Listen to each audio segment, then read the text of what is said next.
Previously on Jonathan Gullible. I'm Lady Bess Tweed. I can arrange assistance. That still sounds like bribery. It is bribery, but it's legal. Let's burn it all down!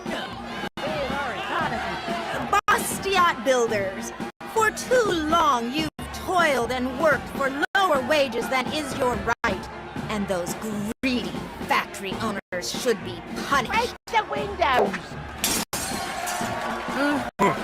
Don't worry, dear virtue keepers. This protest is vital. It's okay to break windows? Better than that, it's your duty. Save our economy! Destruction is production. If you're looking for your friend, blockade is that way. Thanks. Mices, we're almost there. Block A. Phew. What?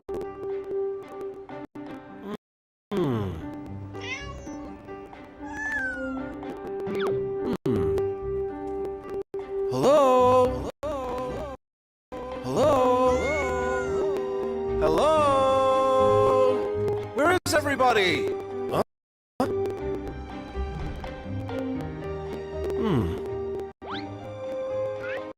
She's not here.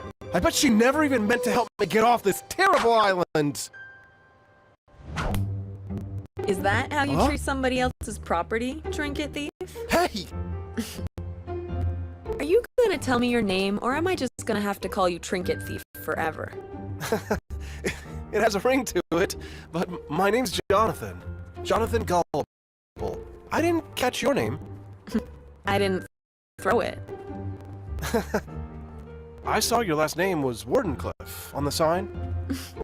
No, my dad named the shop after N. Wardenclyffe. Who? You're kidding! You don't know who N. Wardenclyffe is? Yep.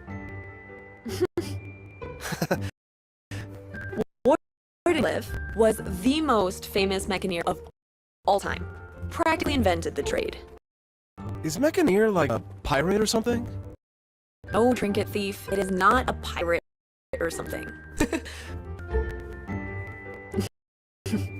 Mechaneer, a mechanic and engineer. They built all of the ancient machines you see rotting on Corumbo, and nobody knows how to use them, let alone fix them. Well, except maybe me and my dad. You mean Wardenclyffe built the giant behemoth machines I saw coming into the city? Yeah. Need some help. With what?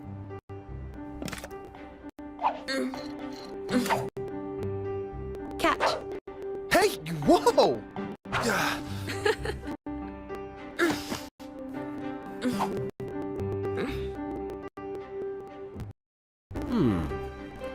Why would your dad name his business after some dead guy who built metal monsters hundreds of years ago? I heard they nearly destroyed the island. What do they call it? The Age of Destruction. Ooh. Your ignorance is losing its charm. I think it's time I help you get off this island and out of my hair. Now? As good a time as any. Let's go back to my place. Yeah! So, you live here? In Block A? There's nowhere to live in Block A. Huh? Well, what about all these places? Rent control. What? It's a law that stops landlords from raising the rents. Why? A lot more people moved to the neighborhood and rent was going up every year. So the tenants, or former tenants, demand the council of lords prohibit raising rents. At first, we were all happy about the rent not rising, but the landlord stopped building new apartments and stopped fixing the old ones. The costs kept going up: repairmen, security guards, materials, utilities, taxes. But the landlords couldn't raise the rents to pay for it all. Why don't they just finish building the place? Would you build a new apartment if it cost more than you could make back from rent? I guess not. For rent control, we had several apartments to choose from. Landlords had to be nice to get us to move in and to stay. And bad landlords suffered a plague of vacancies. They passed rent control, but they never passed tax control. Dad had to close down the shop.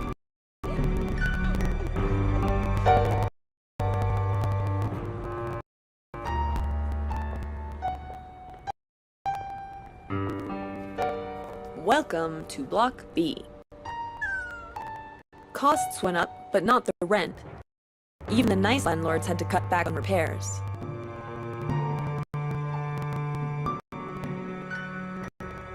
Tenants got mad and complained to the inspectors, who slapped fines on the landlords. Some landlords bribed inspectors to look the other way.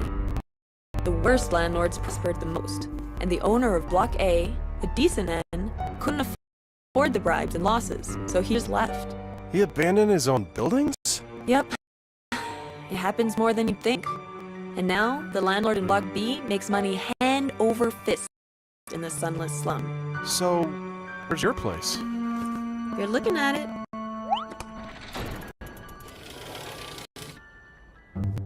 Oh!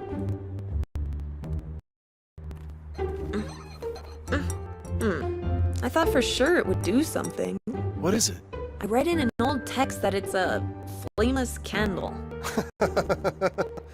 Hey, this place isn't so bad.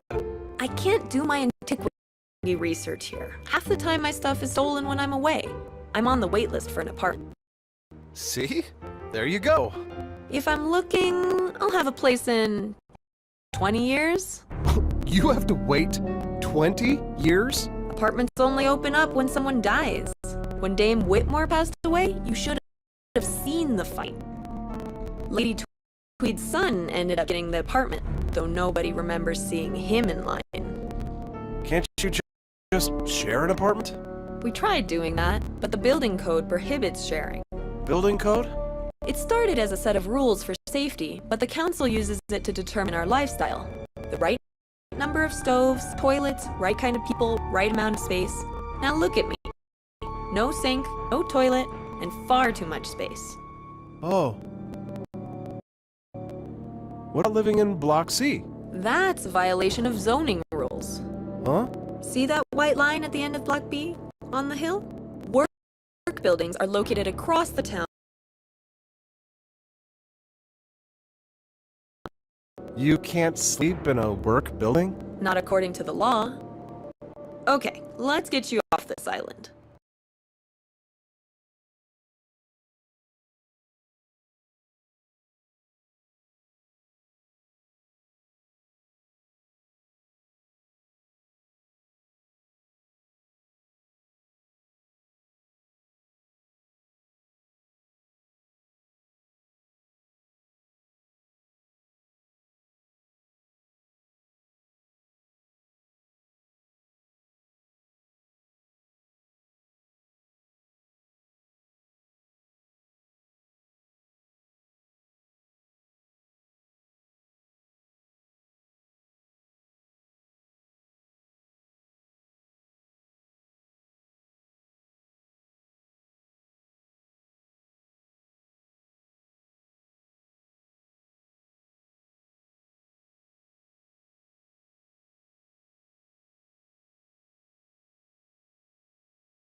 Okay. Thank you for reminding me that. So sorry, guys, for that technical hit. I think our technical team has had to drop because of one or two few issues. We are sorry for that. Sadly, also, our presenter for the day is also committed, so he won't be able to be joining us today. But we have Moki joining us, and he'll be filling in. Today is episode 8, and if you can already check on you can already check on the comment section. I've already dropped the attendance sheet. Our secret word or code for the day is regulation, so you can go ahead and fill that up. This is the last episode, but not the last session we are going to be having. So today we are also going to be sharing with you the next steps. Of course, you can remember we spoke about going through all the 8 episodes and then being able to move to the next phase where we get to take you through a whole month or so of op-ed writing and just being able to see how best you can now put all the knowledge and the information you've gathered throughout all these episodes into a working policy document. Might not be passed, but then it's a document that you and I can, Liberty Sparks and you as the person who's interested can begin working towards seeing its adoption, and as well as bringing forward other things. And so without having to speak further, I think I can bring it over and hand it over to Muoki to take us through the rest of the steps. Remember, the secret code or the secret word is regulation. Thank you. And again, thank you so much for joining us for this session. If you've joined us right from the word go, from the first episode to this, thank you so much. And of course, I know we had planned a lot of goodies, a lot of appreciations and tokens towards the end, and we will share information about that. Over to you, Moki. All right, thank you so much, everyone. I hope that you can hear me. Yeah, I'm using my phone for this presentation. I hope that I'm clear. Kindly just comment on the comment section so that I know that you can hear me as I proceed. Yeah, just comment on the comment section so I can know that you can hear me and that we are proceeding on well.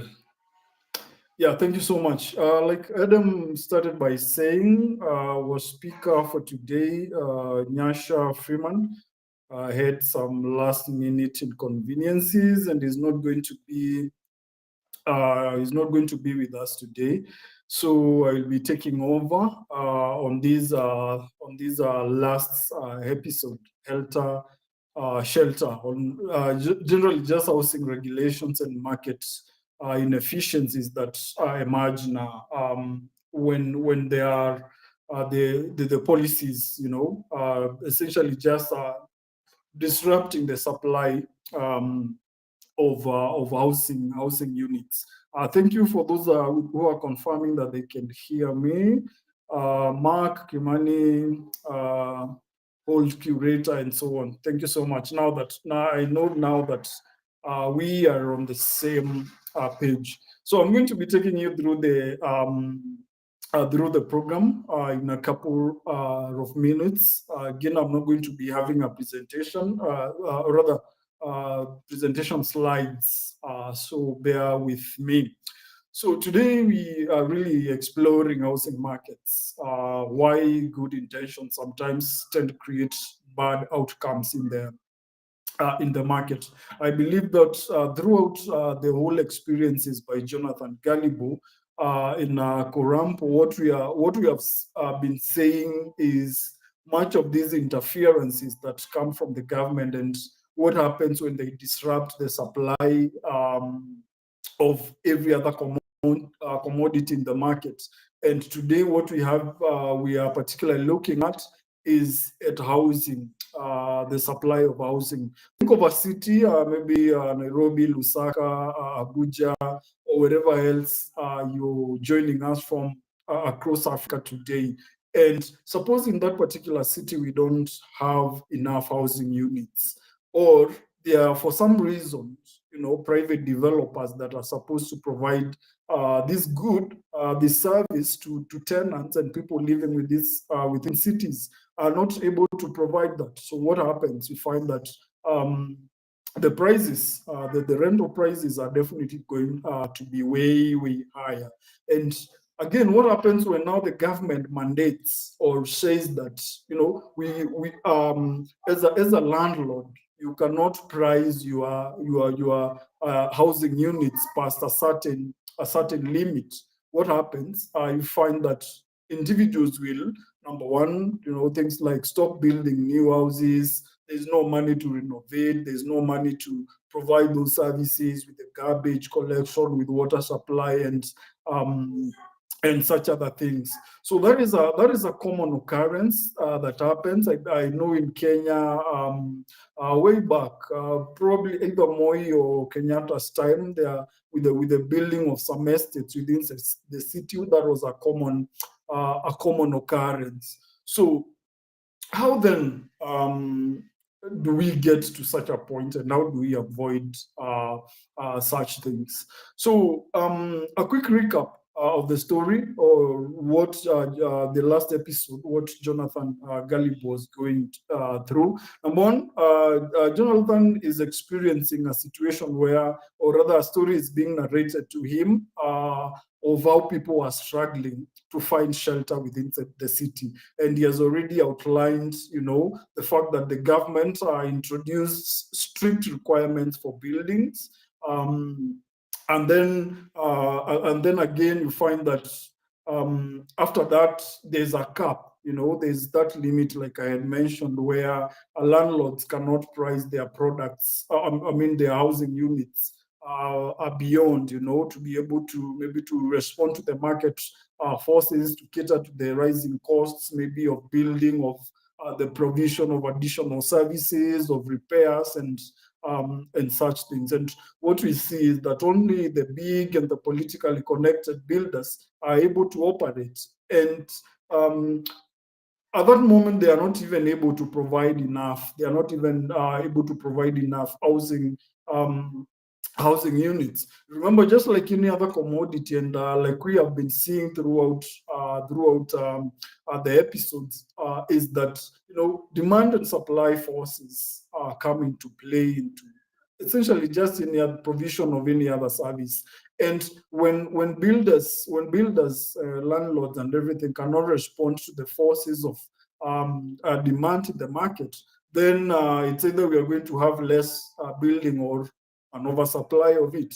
And this, in this instance, what we are saying in Corampo is we are having far fewer housing units being provided. You know, you can hear that story of about someone waiting for 20 years to get a decent rental unit, or they're erupting some fights when a person dies as to who gets the housing unit next. So the lesson that we are getting to here is that some of these regulations that governments tend to come up with, you know, essentially meant to protect, might end up hurting the poor, might end up hurting the regular consumer in a market.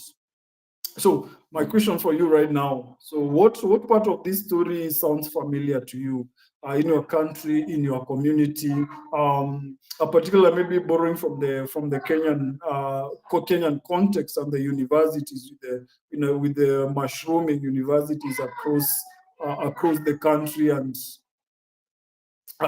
country and everything, you know, how does it feel waking up to that situation where the university cannot provide enough accommodation, and then the community, you know, there's no framework for investment or building new facilities and things like that. So it becomes a big challenge for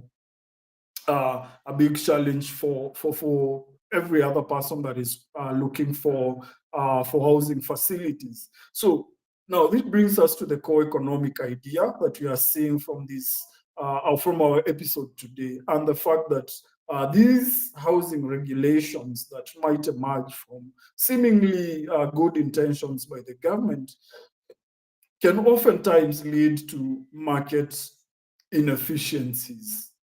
And how do we say that? When it comes to the regulatory burden that we see is that governments might institute too many rules that raise the costs of compliance, of construction and everything, or being maybe required to build houses a certain way. Maybe the standards are way too ambitious and things like that. So some of these regulations that governments might be putting in place, essentially maybe just to control an industry like in the housing ones, might end up, becoming too many rules and increasing the costs. The cost of construction and the provision of these facilities. So the regulatory burden aspect is one of the core economic ideas or perspectives that we are getting from this story. The other one borders on permits and approvals. Two things. Number one, when the approval process of getting permits, maybe to construct your building and things like that, when they become too complex, they become too costly. What happens is that you might find that for you to construct a building, you might be needing to visit 5 different offices. You are required to deal with various agencies for you to be able to construct a building. And in setting, these bureaucratic processes is what even results to corrupt means and things like that. Why? Because the harder the process it is to comply with, the more people will now try to find shortcuts. And then the officials within those departments and offices, will see an opportunity for them to extort guys that are looking to provide housing facilities. And what happens, like we said in the first introductory session episode, is that when the prices, or rather when the additional costs to these processes, either through corrupt means or any other means, most of the entrepreneurs, the people that provide goods and services, are unlikely to bear the cost of it. So what they do is they transfer that to the consumers, guys seeking to rent houses in this instance. So these are the lengthy and slow processes of getting permits and approvals will increase the costs of construction, and then even increase the costs of the cost for guys looking to rent these houses. The other aspect that we have seen is on price ceilings and rent controls. And what I believe that in one of the episodes we had actually talked about price ceilings and rent control. So when the government says that you cannot charge for renting a particular rental space, as a landlord, you cannot price it above a certain point. What happens? What about without the consideration of what happens when the cost of construction is too high? When you cannot gain any profit or any tangible monetary value from the level of rent that you are required by the government to charge. It becomes a problem, because then, number one, you cannot be able to recoup your investment into the project. You cannot even be able to, for example, you need to service a loan for your capital and things like that. You cannot be able to do that. Again, you find that you're not generating the profitability, or rather profits that you expected. So what happens is that you don't even have the capital to maybe improve the quality of the housing products. And we all know the stories about wear and tear over time. You cannot even repair your buildings and things like that. So the setting of price ceilings, or in this case, what we are calling the rent controls, is another economic aspect that we are seeing that is not good for the housing market. And then we are seeing the zoning restrictions. Certain people, or rather builders and landlords, you can only construct, build certain facilities in certain areas and such things. So it means that you cannot, if there's a particular area where you are restricted from bringing up buildings, and there's an increasing demand for housing facilities, and so builders cannot respond to the demand changes in the market, then definitely that zone or that part of the city or the market is going to experience shortages in terms of supply of housing facilities. So that's another thing that we have another aspect that we are getting for the story. So remember, the key concepts that we are getting revolve, number one, around regulatory burdens, permits and approvals, price ceilings, or what you're calling rent controls, and zoning restrictions. So what we're seeing here is when governments increase the cost of building, the market will definitely produce fewer houses and leads to a housing crisis. You cannot access facilities that you need. Some people don't even have quality homes. Others don't even have homes at all.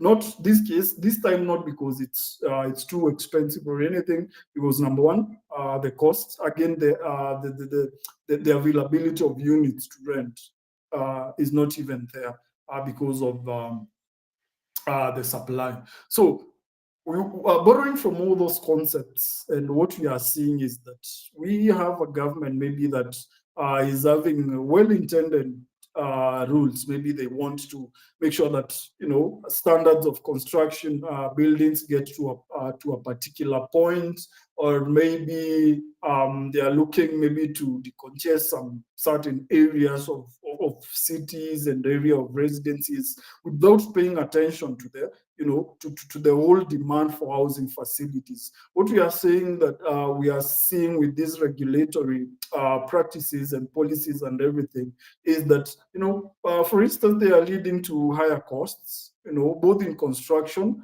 which again gets transferred to the guys that are renting with very high unaffordable rental prices. We are seeing fewer developers, only those who can afford, or maybe all those who are favored because they have connection to with the government and entities that are setting some of these regulations. So that's another failure that we are seeing in this market.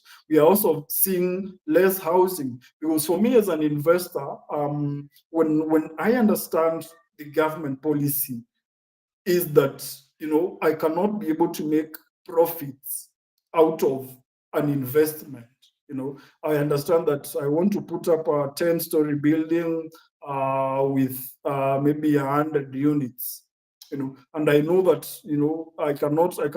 there's no way, because of the rent controls, I cannot be able to generate income to the levels of making a profit. So what I will do is that I will consider investing in another,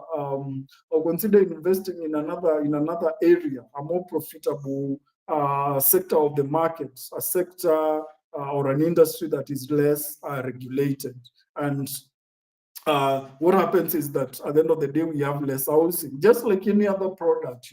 If as an entrepreneur, as a provider of a good or a service, if I understand there's no profit, I will switch back to an area or a sector, an industry where profitability is guaranteed, or there are the better chances of generating incomes and generating back the money that I have invested. And ultimately, we are also seeing growing higher and higher rental charges that are coming up. So houses will definitely become more scarce. We are going to be having an influx of informal settlement, because if the standard modern, housing facilities are inaccessible to people, at the end of the day, people have to seek shelter somewhere. And what happens? That mushrooming of informal settlements and everything like that. And that raises the question of, the unintended consequences. Maybe the government wanted to control the construction of buildings in a certain way. But what we are seeing in this instance is that now even more informal settlements, slums and everything are cropping up just because of this of the kind of policies that governments are coming up with. And essentially, young people, most people without much economic power cannot even afford to live within cities where such opportunities exist largely and mostly in the context of the African context. So here's my question number 2 for you: which these constraints, that we have been talking about, which one do you think hurts housing supply the most where you live? What have you seen an evidence of some of these things that you are talking about in your cities, in your countries, and so on? Feel free to comment, to put the comments in the comments section. Feel free to comment. I'm looking at your comments. Are there instances of these controls that you've seen in your countries, where you live, and things like that? And remember, while this is being given as an example in the housing sector, relate it to other sectors. Sorry, my phone just fell from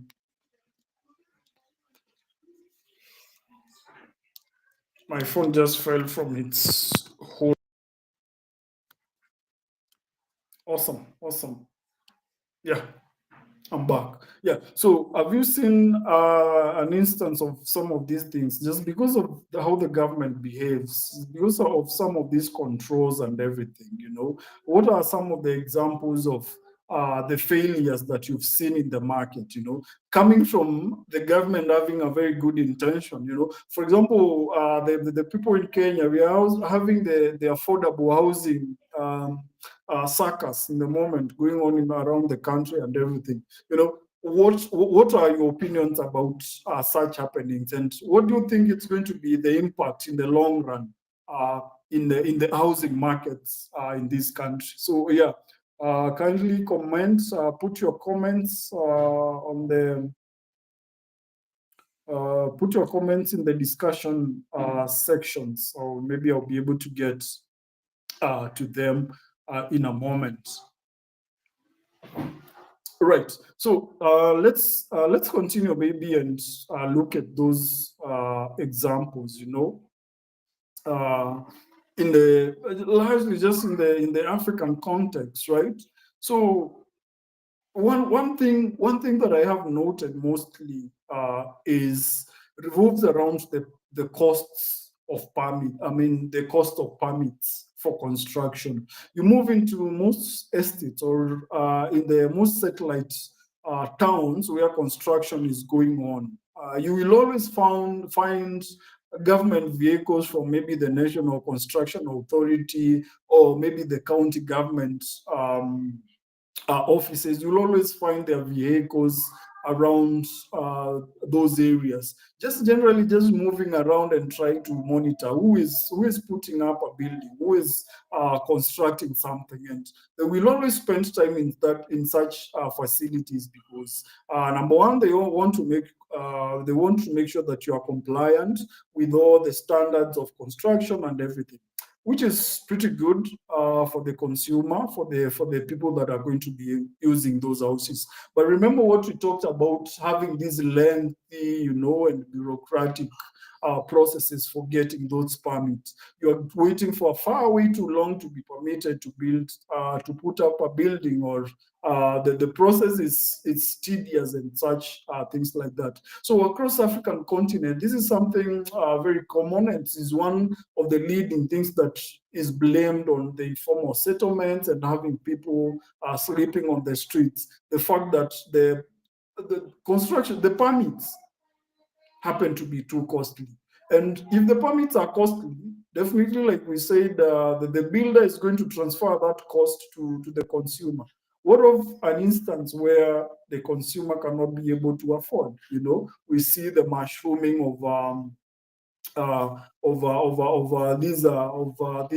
this informal settlement. The other thing is the strict, zoning.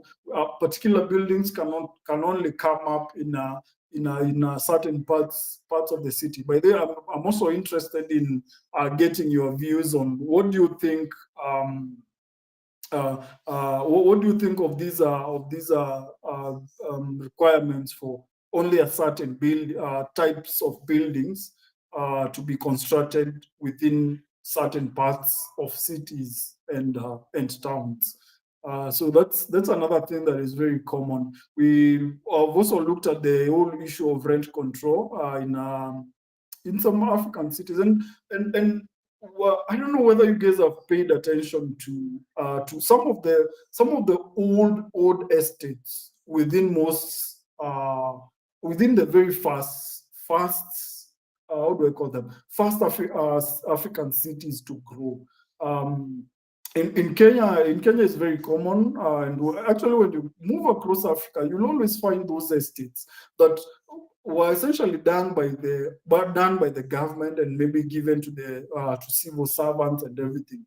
They happen to be some of the estates with the oldest buildings in the cities, the worst looking buildings, the worst services, no water, and other services like that. So it's a good question to ask ourselves, why does that happen? And at the backdrop of that is you realize that some of these housing facilities that are provided by the government, they are the cheapest in some of our cities. But then the quality of life, the living standards within those places happens to be very low. Why? At the base of that is that, as a landlord, as the government is seemingly as the landlord of such facilities, does not even generate enough income to be able to do repairs on such buildings and that. And again, we are looking also at taxes and other levies in the construction industry, or maybe on sand, on cement, or maybe the construction itself of such buildings. So these are other levies and taxes that will pile up to the costs of constructions. And when the more delays we have in the market, the more government is probably delaying with is more delaying with approving the construction of a building and such things like that, then it means the more delays there are in the market from getting access to better housing facilities and such things like that. So these are some of the things that we have to pay attention to in our communities as we have discussions, as we shape our policies. These are some of the things that we have to look at. And for example, for some of you who are participating in our op-ed writing series, these are the things that we expect you guys to borrow from. For example, you might just pick the whole example of the housing, the affordable housing current policy framework and implementation that is happening in Kenya, and then you look at it from all these angles that you've been able to talk about. You look at it, and then you can be able to visualize and visualize of what the outcome is likely to be in the long term in our countries. So some of these regulations might just end up benefiting the wealthier, the politically connected individuals, while in essence they hurt the ordinary citizens. So let's go back to our countries. Let's go back to our cities and what policies are there? Like I've been asking you, share in the comment section. What policies are there in terms of housing? And how do you see them affecting guys that are demanding for housing, considering that the population in our cities keep on rising and rising with the rural-urban migration that is happening essentially across the continent. What do you see as the long-term impact? How do you expect it to affect our countries? Let me give you a moment, a few seconds to think that through. How do you think some of these policies are likely to affect the citizens, ordinary citizens, people looking for places to rent, or even how do you feel that they are currently affecting people that are looking for houses to rent in your cities? Yes, I see a couple of you are commenting. Mark is talking about county governments. That's in Kenya regulations on construction. Who else? Oh yeah, I see someone else here is talking about a lot of documentation being required by the government, and that is something that we've already talked about. It's all delays. It's all affecting the supply of housing facilities. So, what are the unintended consequences that we are seeing? What are the unintended consequences that we are seeing in our cities? Definitely, when there's not enough supply of housing, we are going to have overcrowding. We are going to be having those challenges with overcrowding. Maybe too many people resulting to sharing a piece of a housing unit, which might not be convenient, which might not be healthy, essentially, and such things. And the mushrooming of informal settlements is another unintended consequence that we have seen from such unfriendly regulations and policies from the government. We have also looked at having an affordable rent, right? For those few houses that we are having, rent then becomes very unaffordable, and that's really an obvious thing in the supply and demand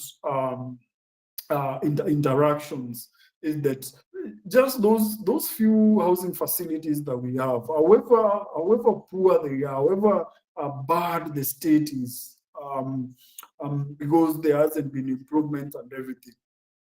Even with that, again, it's going to be very expensive because there's no enough supply in the market. And maybe something that I might remember, I don't know whether to call it ghost buildings. This is where you see a lot of buildings around left unfinished, and things like that. Because me doing the construction of our facility, maybe zoning rules come up, maybe price controls come up and everything. And as an investor, you question yourself, is it really profitable for you to go ahead and is it really profitable to go ahead and complete that construction project? Maybe you just abandon it and move on to other more profitable sections of the economy. So yeah, so when regulation makes formal housing very expensive, we can expect that informal housing becomes the default in our cities. So as we shape policies, let's think along that line. Let's think about how do these policies, however good the intentions are, how then is the income in our market? So some of maybe the good regulations that we might have, things to do with safety standards, making sure that we have clear guidelines and making sure that these rules are predictable, because that is one very important thing for investors, that we have predictable rules, such that when I start constructing my building and I finish it after 2 years for rent, I don't. It would only be fair for me that for the market, it would only be profitable for me in the market that I can be able to predict how the rules are going to be in the long term, such that I can know where it's profitable or where it's unprofitable to invest in. And then again, we need to consider and make sure that we have faster and efficient processes. Remember, the more easier it is to comply, the more easier it is to just obtain permits and authorization and everything, the easier it becomes to eliminate those, those leeways for corrupt deals and being extorted and things like that. So let's run away from excessive approvals, the high permit fees, or again, essentially just the corruption hotspots. That is what we also have to eliminate that, and also reduce the zoning of, challenges with the zoning of maybe segregating people. Certain people can only live here and things like that. So these are some things that are very common within the African context. So really what we just need is a bit more of smarter regulations, right? That pay attention to consumer behavior, pay attention to the interaction of the supply and demand forces in our market. So yeah, so that is much of what we can get from this episode, from this episode number 8 on housing regulations. And what we are seeing is that when people are free to build, to innovate, to transact and things like that, definitely housing supply grows. And it's not just housing. When we have less and less unfriendly regulations in the market, every other good becomes more available, becomes more affordable for the average consumer, and all that.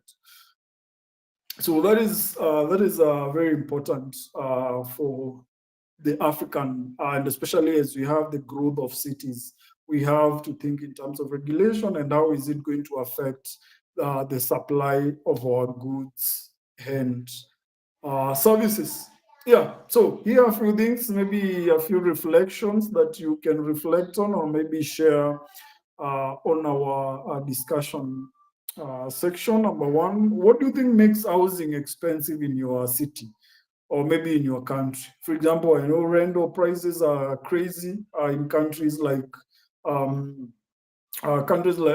maybe Nairobi, Lagos, Lusaka, Dar es Salaam, and such. What do you think makes housing that expensive in your cities and in your countries? So that is a question that you can think of. And number 2, within the context of your countries and your cities or local governments, what reforms would you recommend? What reforms would you recommend to improve access to affordable housing? What reforms would you recommend or propose? And also feel free to discuss the lessons that you've that the things that have stood out for you from this episode, and for the rest from the other 6 episodes that you've been dealing with. So yes, thank you so much for joining us today. That is going to be the end of my presentation for me. Thank you for joining us, and for joining us for the rest of the sessions. We have these recordings here on our channel, so make sure that in case you missed an episode, you need to go back and reconfirm something. Maybe you need to refresh your mind on something. You can always come back. They will always be available. Always come back and check on that. So thank you so much for listening to me today, and I hope that I can see you later on a different platform. Maybe some comments. Nathan is saying severe forms of housing instability can seriously jeopardize children performance and success in schools. Stable, affordable housing improves education outcomes for vulnerable children. Oh yeah, that is something that we need to think about. The social impacts. You know, the linkage between housing, which is just essentially just the quality of life. You know, the quality of everyday life, the sort of facilities that we are able to access, and even other things that are linked to all that, like the disposal of garbage, access to clean water, and things like that. Those are things that you need to also consider in this aspect, and how they are linked to the whole crisis on housing and everything like that. Sarah Mudhama is saying, for example, in Kenya, when the government constructs houses, the taxes involved are so high, making construction difficult, resulting in just few units being constructed. Well, there is something that we've been seeing in Kenya with the housing thing. Every other employee is complaining because of the levies that they have to they are levied by the government. You know, essentially you are required to contribute a certain amount of money of your hard-earned money to the government to construct houses which it will sell to other people other than you. So that is something to be concerned about. Festus Kiprotich is saying, question number one, how can entrepreneurs navigate a system that is heavily regulated and still succeed? That is a very difficult question to answer, because the buck stops with regulation. You know, the moment an entrepreneur faces strict or high and fair regulation in the market, essentially what they are telling you is that you cannot do what you intend to do. And that is the problem number one, because however much these policies, however the regulations claim they want to make you you know, prosperous and wealthy and everything, unless they can allow you to create wealth, unless they can allow you to make money, then it becomes, you know, even the question of success, becoming successful, does not even arise. Because remember what I mentioned a few weeks ago, where does money come from, right? Where do you build your wealth from? You provide a good, you provide a service. And if because of this or that regulation, you are not able to do that, then it becomes very hard for you to create wealth. It becomes very hard for you to be successful. So essentially, why are we poor as a people? Why do people largely end up being poor? Most of the time is because of these regulations. No, nobody can create value, nobody can create employment, nobody can create opportunities and things like that. So yeah, Festus, I really don't see I really don't see a way around it. You know, the only way actually that we can make people successful is to make sure that there's less and less restrictions. Number two, you are asking, how does over-regulation create corruption, and what can be done to prevent it?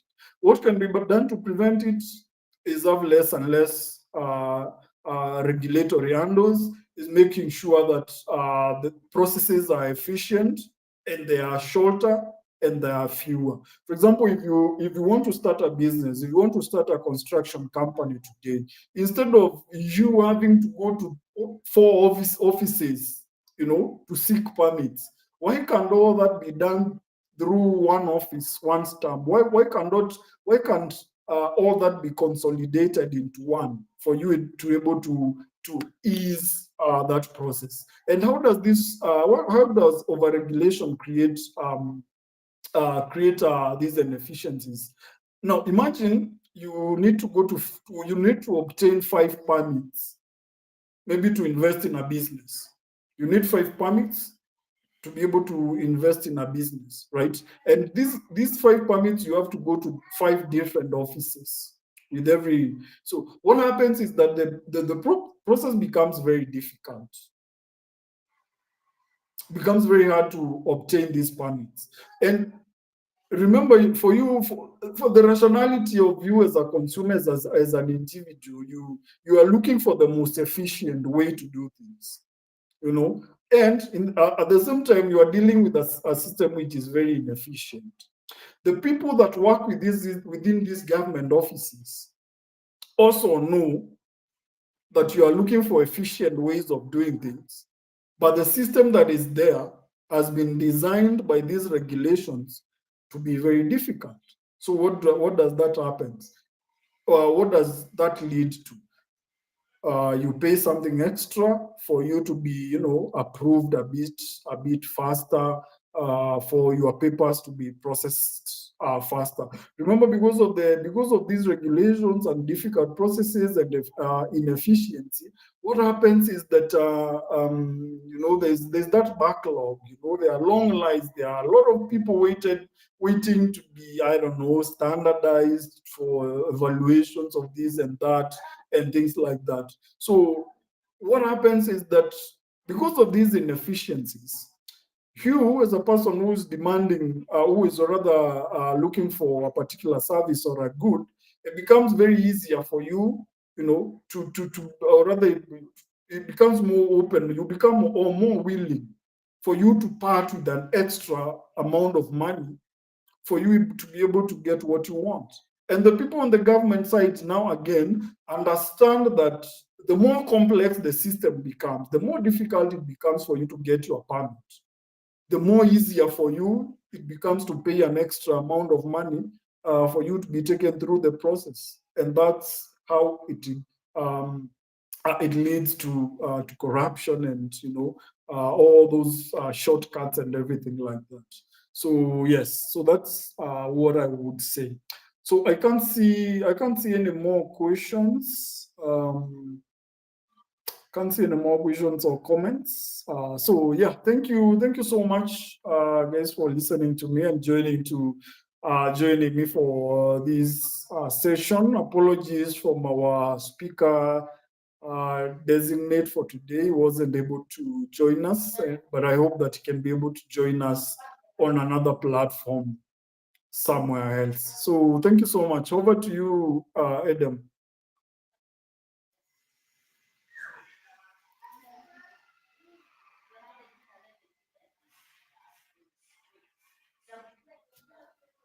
Thank you so much, Moki, for that wonderful presentation and also for being able to just step in at, you know, given the short notice and all. This has been a very interactive and educative session. And this being the very last session, I don't know, maybe if you are able to share with those who are on this call, and for the benefit of those who are going to be watching after, maybe just watching the record, the next steps moving forward, considering that this is the last session.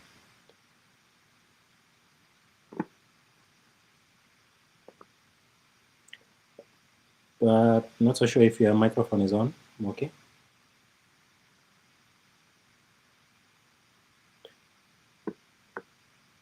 Moki, turn on your mic.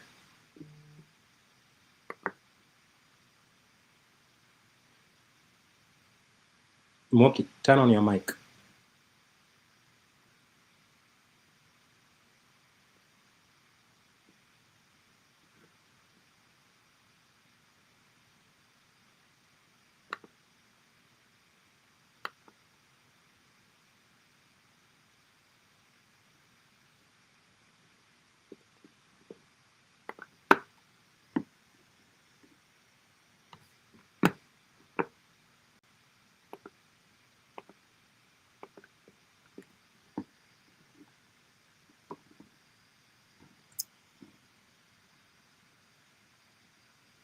Wow, sorry guys, I've been talking for so much and I was muted.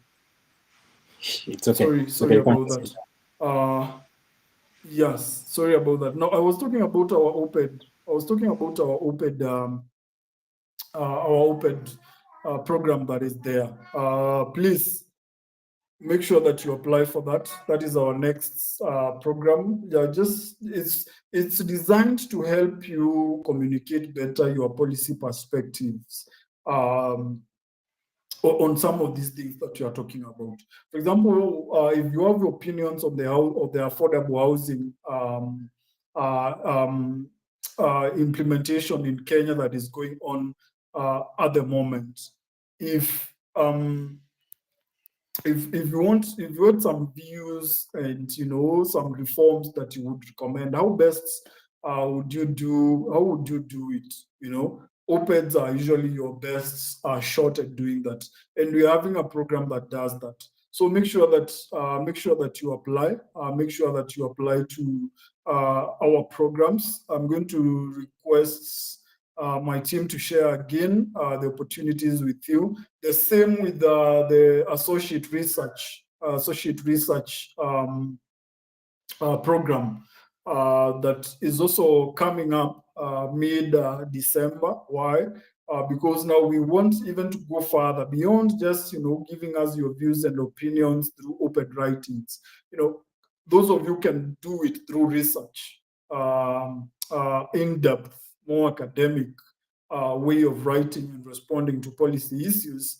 There is also an opportunity to be able to do that. Also, remember that we've been taking roll calls. We've been tracking those who have been participating in this process.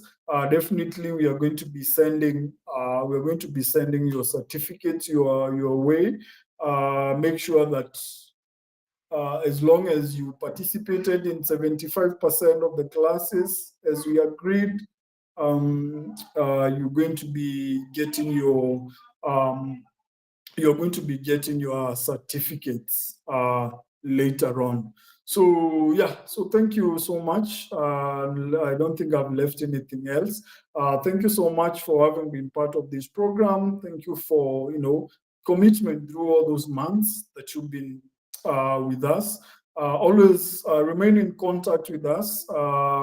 Look out for more opportunities that are going to be coming your way. And we've definitely been tracking and keeping note of the most active individuals that we've had throughout the program. And our appreciation is definitely going to be coming out through to you. And we are going to be sharing more and more opportunities with you throughout the process.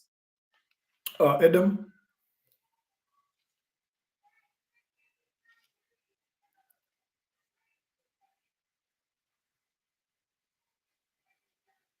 For that reminder. Of course, we are definitely going to be reaching out to those. Maybe unmute yourself. I am unmuted on my end.